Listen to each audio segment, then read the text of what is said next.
কি পাপৰ বাবে এগৰাকী নাৰী সময়ৰ আগতেই বিধৱা হয়? এদিন ক্ষীৰসাগৰত শেষনাগৰ শয্যাৰ ওপৰত ভগৱান বিষ্ণু আৰু মাতা লক্ষ্মী বহি আছিল। তেনেতে মাতা লক্ষ্মীয়ে কৌতূহলী হৈ ভগৱান বিষ্ণুক সুধিলে, হে প্ৰভু, এগৰাকী নাৰী অকালতে কিয় বিধৱা হয়? কি পাপৰ বাবে এগৰাকী নাৰী সময়ৰ আগতেই বিধৱা হয়? সেই পাপটো কি যাৰ বাবে এগৰাকী পতিব্ৰতা নাৰীও বিধৱা হ'ব লগা হয়? এগৰাকী নাৰী বিধৱা হোৱাৰ লক্ষণ আগতীয়াকৈ দেখা যায় নেকি? আৰু নাৰীৰ কোনটো অংগৰ জৰিয়তে তেওঁ বিধৱা হ'বনে নহয় সেই কথা আগতীয়াকৈ জানিব পাৰি? লক্ষ্মী দেৱীৰ এনে প্ৰশ্ন শুনি ভগৱান বিষ্ণুৱে ক'লে, হে প্ৰিয়ে, তুমি সঠিক প্ৰশ্ন সুধিছা। এইটো সঁচা যে কিছুমান নাৰী স্বামীৰ প্ৰতি নিষ্ঠাৱান হ'লেও তেওঁলোকৰ ভাগ্যত অকাল বৈধব্যৰ দুখ লিখা থাকে। কিন্তু এটা পাপৰ বাবে এগৰাকী নাৰী বিধৱা হয় আৰু মহিলাগৰাকীৰ শৰীৰৰ এটা অংগয়ো তেওঁ অকালতে বিধৱা হোৱাৰ ইংগিত দিয়ে। ভগৱান বিষ্ণুৱে ক'লে, হে দেৱী, এই অতি গুপ্ত ৰহস্য কথা কোৱাৰ আগতে মই তোমাক এটা কাহিনী ক'ম। তোমাৰ সকলো প্ৰশ্নৰ উত্তৰ এই কাহিনীটোত পাবা। সেয়েহে তুমি এই কাহিনীটো ভালদৰে শুনিবা।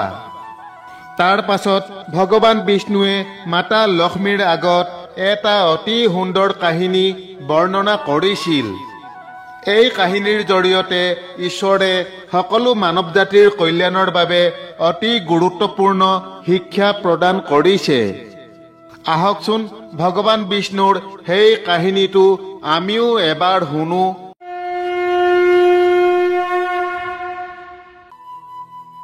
এসময়ত মধ্য দেশত এজন অতি ধনী সদাগৰ বাস কৰিছিল। সদাগৰৰ এজন ল'ৰা আৰু 3গৰাকী কন্যা আছিল। সদাগৰৰ 3গৰাকী কন্যাই ভাল আৰু ধনী পৰিয়ালত বিবাহ হৈছিল যদিও এগৰাকী কন্যাই দুৰ্ভাগ্যৰ সন্মুখীন হ'ব লগা হৈছিল। সদাগৰৰ সেইগৰাকী কন্যাই বিবাহৰ কেইবছৰমানৰ পাছতে বিধৱা হৈ অতি দুখৰ জীৱন যাপন কৰিব লগা হৈছিল। অকালতে বিধৱা হোৱা সদাগৰৰ সেই কন্যাৰ নাম আছিল সুকন্যা। সুকন্যা বৰ ধুনীয়া, গুণী আৰু পতিব্ৰতা নাৰী আছিল যদিও কপালত লিখা দুৰ্ভাগ্যৰ বাবেই তাই বৈধব্যৰ দুখ ভোগ কৰিব লগা হৈছিল।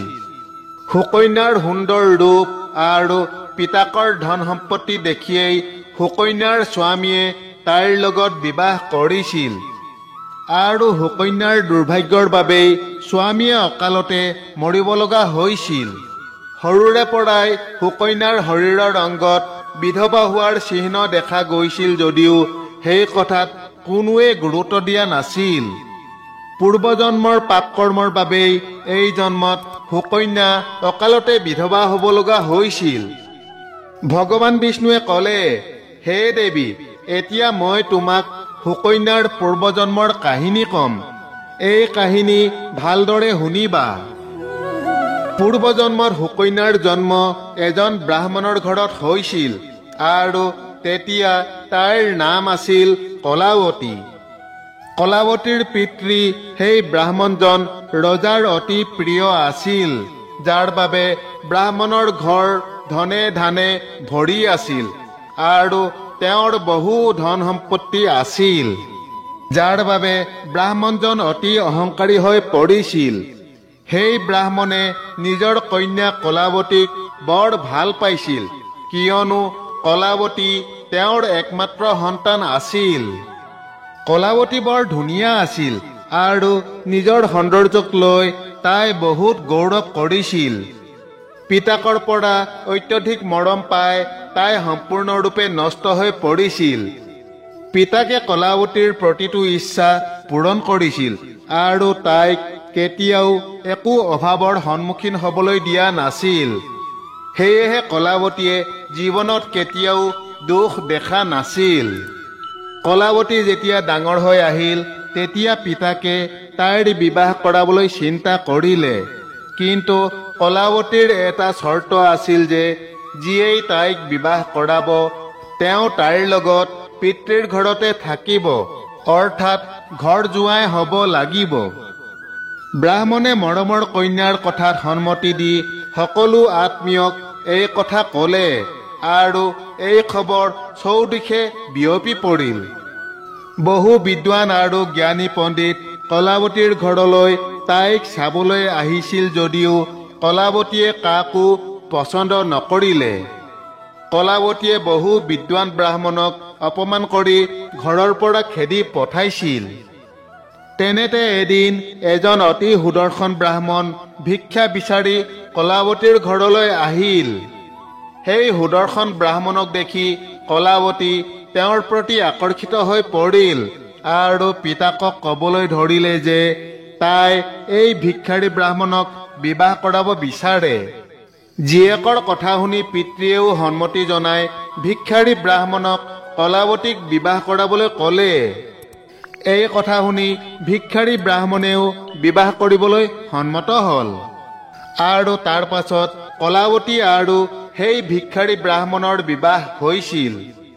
বিবাহৰ সময়ত কলাৱতী বৰ সুখী আছিল, কিয়নো তাই আশা কৰা ধৰণে স্বামী বিচাৰি পাইছিল। বিবাহৰ পাছত কলাৱতীয়ে স্বামীৰ লগত সুখী হৈ প্ৰেমময় ভাৱেৰে কিছুদিন থাকিবলৈ আৰম্ভ কৰিলে আৰু স্বামীৰ সেৱা কৰিবলৈ আৰম্ভ কৰিলে। কিন্তু দিন অতিবাহিত হোৱাৰ লগে লগে কলাৱতীয়ে নিজৰ প্ৰকৃত স্বভাৱ চৰিত্ৰ দেখুৱাবলৈ আৰম্ভ কৰিলে। কলাৱতীয়ে স্বামীক চাকৰৰ দৰে ব্যৱহাৰ কৰিবলৈ আৰম্ভ কৰিলে। নিজে স্বামীৰ আদেশ পালন কৰাৰ পৰিৱৰ্তে ওলোটাই স্বামীকহে আদেশ দিবলৈ ধৰিলে। কলাৱতীয়ে স্বামীক নাম ধৰি মাতিবলৈ ধৰিলে। নিজে স্বামীৰ চৰণ সেৱা কৰাৰ পৰিৱৰ্তে স্বামীৰ দ্বাৰা নিজৰ চৰণ সেৱা কৰাব ধৰিলে। কলাৱতী এগৰাকী স্বেচ্ছাচাৰিণী নাৰী আছিল। স্বামীক একো নোকোৱাকৈ যেতিয়াই মন যায় ঘৰৰ পৰা ওলাই গুচি গৈছিল। স্বামীৰ কোনো কথা কেতিয়াও শুনা নাছিল। স্বামীয়ে খোৱাৰ আগতে খাইছিল, স্বামীয়ে শোৱাৰ আগতে শুইছিল। স্বামীৰ লগত কোনো ধৰ্মীয় অনুষ্ঠানত ভাগ নলৈছিল। পত্নীৰ এনে আচৰণ দেখি কলাৱতীৰ স্বামী বৰ দুখী হৈ পৰিছিল। তেওঁ কলাৱতীক বুজাবলৈ অনেক চেষ্টা কৰিছিল, কিন্তু তাই স্বামীৰ কথাত কোনো গুৰুত্ব দিয়া নাছিল। কলাৱতীয়ে মৈমতালী স্বভাৱেৰে সকলো কৰিছিল। কলাৱতীৰ মাকেও তাইক বুজাবলৈ চেষ্টা কৰিছিল যে এগৰাকী নাৰীয়ে স্বামীৰ লগত এনে আচৰণ কৰা উচিত নহয়। কিন্তু কলাৱতীয়ে কেতিয়াও মাকৰ কথা নুশুনিছিল। মাকে কোৱাৰ পাছতো কলাৱতীয়ে জানি বুজি ইচ্ছাকৃতভাৱে সদায় স্বামীৰ অপমান কৰিছিল। দিনে ৰাতিয়ে স্বামীক গালি গালাজ কৰিছিল, নাম ধৰি মাতিছিল। কলাৱতীয়ে এনেদৰে প্ৰতিদিনে অনেক নিন্দনীয় কাম কৰিছিল। কলাৱতীৰ স্বামীও তাইক লৈ বৰ অসন্তুষ্ট তথা দুখী হৈ পৰিছিল। কলাৱতীৰ এনেবোৰ আচৰণ দেখি অৱশেষত তেওঁ অনেক ভাবি চিন্তি কলাৱতীক এৰি থৈ গুচি যোৱাৰ সিদ্ধান্ত ল'লে। এদিন কলাৱতীৰ স্বামীয়ে কাকো খবৰ নিদিয়াকৈ ঘৰৰ পৰা ওলাই গুচি গ'ল। স্বামীয়ে কলাৱতীক পৰিত্যাগ কৰি হাবিলৈ গৈ তপস্যা কৰিবলৈ ধৰিলে। শাস্ত্ৰত কোৱা হৈছে যে এজন বুদ্ধিমান পুৰুষে নিজৰ দুষ্ট আৰু অবাধ্য পত্নীক পৰিত্যাগ কৰিব লাগে, নহ'লে তেওঁ তাইৰ পাপৰ ভাগিদাৰ হৈ পৰে। কলাৱতীৰ স্বামীয়ে হাবিলৈ গৈ তপস্যা কৰিবলৈ ধৰিলে আৰু কলাৱতীয়েও স্বামীক বিচাৰিবলৈ চেষ্টা নকৰি নিজৰ ঘৰতে সুখেৰে থাকিবলৈ ধৰিলে। মাকে জীয়েক কলাৱতীক এই কথা বুজাবলৈ বহুত চেষ্টা কৰিছিল যে স্বামীক বিচাৰি ঘৰলৈ ঘূৰাই লৈ আহা। কিন্তু কলাৱতীয়ে মাকক কৈছিল, যাওক মা, তেওঁ যলৈ যায় গৈ থাকক। মোৰ ভিক্ষাৰী স্বামী কোনো কামৰ মানুহ নহয়। মই বিবাহ কৰাই তেওঁৰ উপকাৰ কৰিছিলোঁ, কিন্তু সেই কথা বুজি নাপাই মূৰ্খটোৱে মোকেই এৰি থৈ গৈছে। ইমান মূৰ্খ এজন স্বামীৰ লগত জীয়াই থকাতকৈ অকলে থকাই ভাল।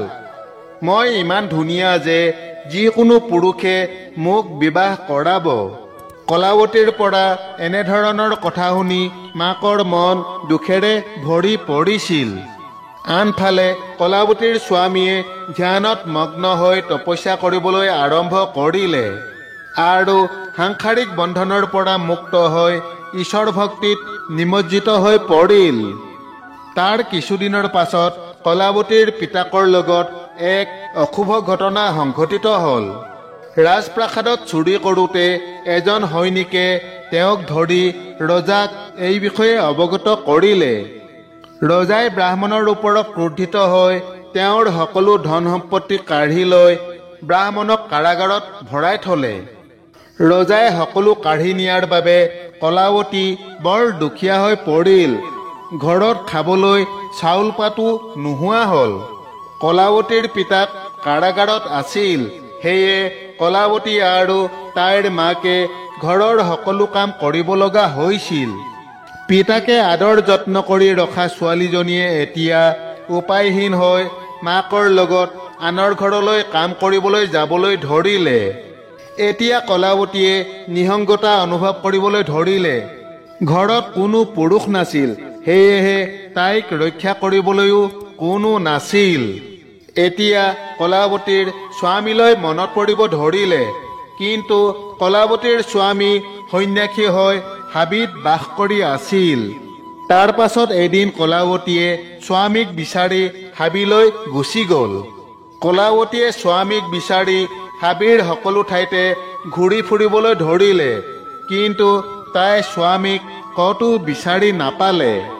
হাবিৰ মাজত ঘূৰি ঘূৰি ভাগৰি পৰি কলাৱতীয়ে এঠাইত জিৰণি ল'বলৈ বহি পৰিল। তেনেতে সেই ঠাইলৈ এটা সিংহ আহিল আৰু সেই সিংহই কলাৱতীক আক্ৰমণ কৰিলে আৰু সেই মুহূৰ্ততে কলাৱতীয়ে প্ৰাণ হেৰুৱালে। মৃত্যুৰ পাছত দুজন যমদূতে কলাৱতীক টানি টানি যমলোকলৈ লৈ গ'ল।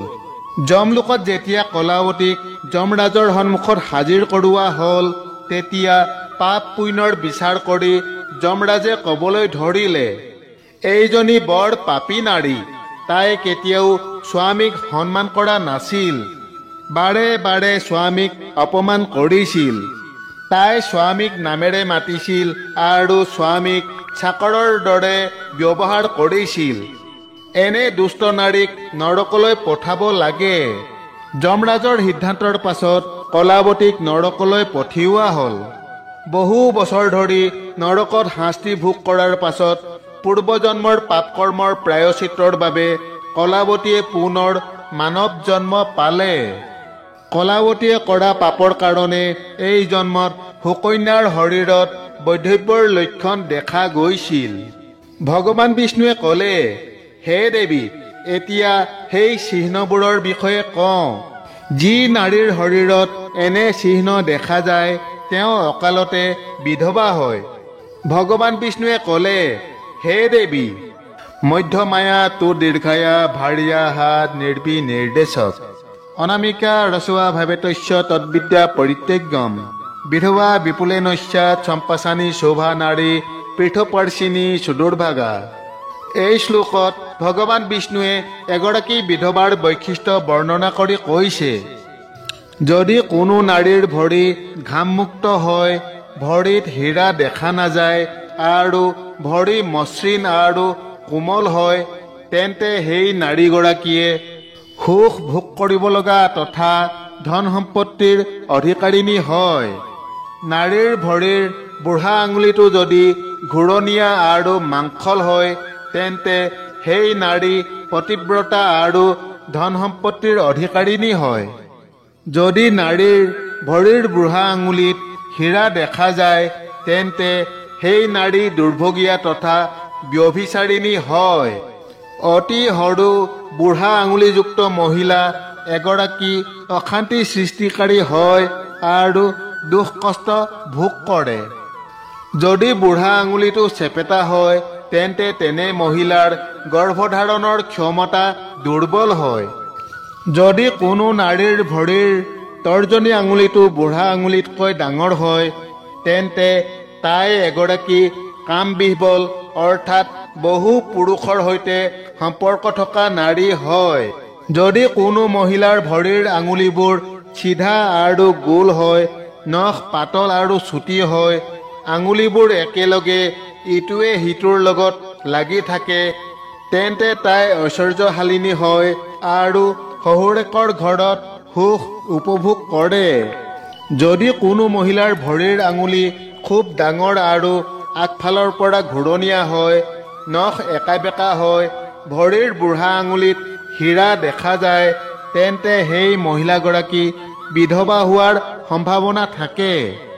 যদি মহিলাৰ গুৰুহা বৰ ডাঙৰ হয় তেন্তে তাই মৃত্যুৰ আগলৈকে কষ্ট ভোগ কৰিব লগা হয়। নাৰীৰ ভৰি যদি মাংসহীন হয় তেন্তে শহুৰেকৰ ঘৰৰ সৌভাগ্য বিনষ্ট কৰে।